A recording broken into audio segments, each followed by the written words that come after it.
नमस्कार दोस्तों, स्वागत है आपका क्राइम बॉक्स की एक नई कहानी में। अंबर रामपाल को घर में सभी अंबर कहते थे। तुम्हारे और बड़े भैया के बीच हमेशा कुछ ना कुछ चलता रहता है। अब क्या हो गया? राम प्रकाश ने पलट कर जवाब में कहा। पहले तो वह कह रहे थे कि मेरी शादी में सारा खर्चा वह करेंगे, लेकिन गहने बनवाने लगे तो 40,000 रुपये मुझसे ले लिए। उस समय मैंने पिंटू से 70,000 रुपये लेकर उसमें से 40,000 रुपये उन्हें दिए थे। अब वह अपने पैसे मांग रहे हैं। मैंने भैया से कुछ रुपए देने को कहा तो उन्होंने मुझे गाली देकर भगा दिया। अंबर, तुम भैया का स्वभाव अच्छी तरह जानते हो। उनकी आदत ही ऐसी है, इसमें नाराज होने की कोई बात नहीं। राम प्रकाश ने छोटे भाई रामपाल को समझाने के उद्देश्य से कहा, लेकिन रामपाल समझने के बजाय राम प्रकाश को भी बड़े भाई राम कुमार के खिलाफ भड़काते हुए बोला, तुम भैया को जितना सीधे समझते हो वह उतने सीधे नहीं हैं। तुम तो उनकी ओर से आंखें मूंदे हुए हो, इसलिए उनकी बुराई तुम्हें दिखाई नहीं देती। गांव वाले क्या कहते हैं तुम्हें पता है? पूरे गांव में चर्चा है कि रंजन भाभी और बड़े भैया के बीच गलत संबंध है। रामपाल का इतना कहना था कि राम प्रकाश को गुस्सा आ गया। वह ऊंची आवाज में बोला, तुम्हारा दिमाग तो ठीक है अंबर, तुम झूठ कह रहे हो। भैया ऐसा काम नहीं कर सकते। उन पर इस तरह का घिनौना आरोप लगाकर तुम मेरी नज़रों में गिर गए। अगर तुम सच देखना चाहते हो तो जब वह बड़े भैया तुम्हें और आयशा भाभी को किसी रिश्तेदार के यहाँ भेजें तो रात में अचानक आकर तुम देख लेना, बड़े भैया भाभी रंजना के साथ मिलेंगे। रामपाल ने भी थोड़ी ऊंची आवाज़ में कहा। छोटे भाई की इस बात से नाराज होकर राम प्रकाश पैर पटकता हुआ चला गया। उसके पीछे पीछे रामपाल भी चला गया।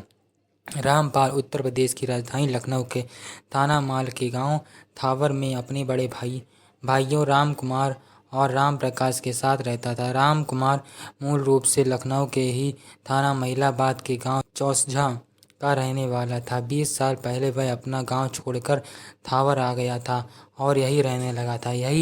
यहाँ वह अपनी क्लिनिक चलाता था। उससे BUMS की डिग्री ले रखी थी।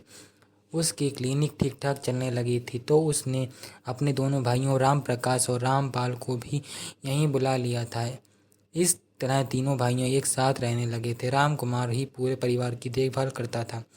उसके दोनों ही भाई उम्र में से उससे काफ़ी छोटे थे। राम कुमार की शादी आशा के साथ हुई थी। शादी के कई सालों के बाद ही जब उसे खुद की कोई संतान नहीं हुई तो उसने सन 2006 में अपनी साली रंजना की शादी अपने छोटे भाई राम प्रकाश से करा दी थी। शादी के बाद रंजना को 2 बेटे, 6 साल का तुषार, 3 साल का ईशान और 4 माह की एक बेटी अनिष्का थी। रंजना ब्यूटी पार्लर का कोर्स किए हुए थी, इसलिए राजकुमार ने उसे घर के ही एक कमरे में ब्यूटी पार्लर खुलवा दिया था। कुछ दिनों पहले राजकुमार ने अपने सबसे छोटे भाई रामपाल की शादी कराई थी।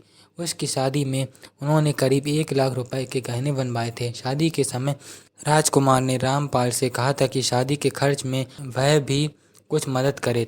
तब रामपाल ने इधर उधर से पैसे का जुगाड़ करके राजकुमार को 40,000 रुपये दिए थे। न जाने क्यों राजकुमार और उसकी पत्नी आशा रामपाल को पसंद नहीं करते थे। रामपाल को इस बात का एहसास भी था। भाई भाभी के इस व्यवहार से उसे लगता था कि भैया मंझले भाई राम प्रकाश और उसकी पत्नी रंजना को ही अपनी सारी जायदाद देंगे। रामपाल में कुछ बुरी आदतें थी जिसकी वजह से उसने कई लोगों से कर्ज ले रखा था। कर्ज चुकाने के लिए वह जब भी बड़े भाई राजकुमार से पैसे मांगता वह उसे बेइज्जत करके भगा देता था। रामपाल ने मंझले भाई राम प्रकाश के मन में शंका का बीज डाल दिया था। एक दिन राम प्रकाश की रिश्तेदारी में शादी थी। राजकुमार ने अपनी पत्नी आशा से कहा कि वह राम प्रकाश और दोनों बेटों को लेकर शादी में चली जाए। आशा ने वैसा ही किया।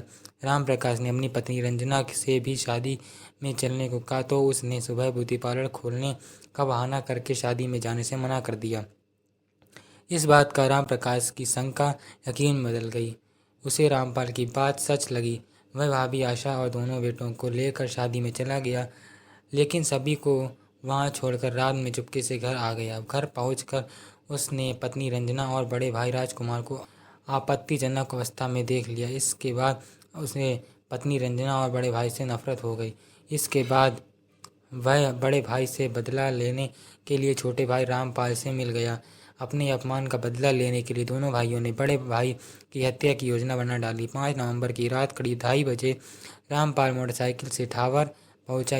योजना के अनुसार रामपाल ने घर का दरवाज़ा पहले से ही खोल रखा था। रामपाल घर में घुसा और क्लिनिक में हंसिया और बांका लेकर छिप गया। इसके बाद राम प्रकाश ने पीठ में दर्द होने की बात कहकर रंजना को इंजेक्शन लाने के लिए कहा। रंजना जैसे ही उठकर क्लिनिक की ओर गई, वहां छिपे रामपाल ने उसे पकड़ लिया और ब्यूटी पार्लर वाले कमरे में घसीट ले गया। उसके पीछे पीछे राम प्रकाश भी वहां पहुंच गया तो दोनों ने उसे खत्म कर दिया। इसके बाद दोनों पहली मंजिल पर गए, जहां राजकुमार की पत्नी आशा के साथ सो रहा था। दोनों ने पहले आशा पर वार किया। आशा की चीख से राजकुमार जाग गया तो दोनों भाई उस पर टूट पड़े। जब रामपाल और राम प्रकाश को लगा कि दोनों मर गए हैं तो राम प्रकाश ने बांका और हंसिया घर के बाहर फेंक दिया और रामपाल को भाग जाने को कहा। जब रामपाल भाग गया तो वह दरवाज़ा खोलकर चिल्लाने लगा, घर में बदमाश घुस आए हैं। शोर सुनकर गांव वाले इकट्ठा हो गए। उस समय राजकुमार करहा रहा था, लेकिन अस्पताल ले जाते समय उसकी मौत हो गई। राम प्रकाश ने गांव के ही 2 लोगों राजा राम और प्रेमराय दास के खिलाफ हत्या का शक जताते हुए मुकदमा दर्ज करा दिया। पुलिस ने जांच की तो नामजद लोगों के खिलाफ कोई सबूत नहीं मिला।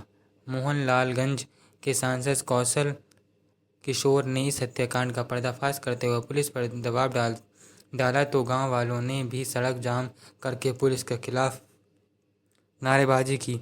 तब लखनऊ के एसएसपी राजेश प्रकार पांडे ने थाना माल के थाना प्रभारी Vinay Tiwari, SSI Ganesh Tiwari, crime branch के भगवान सिंह, अनिल सिंह चंदेल और हमीदुल्ला की एक टीम बनाई, जिसका नेतृत्व महिलावाद के सीईओ जावेद खां को सौंपा।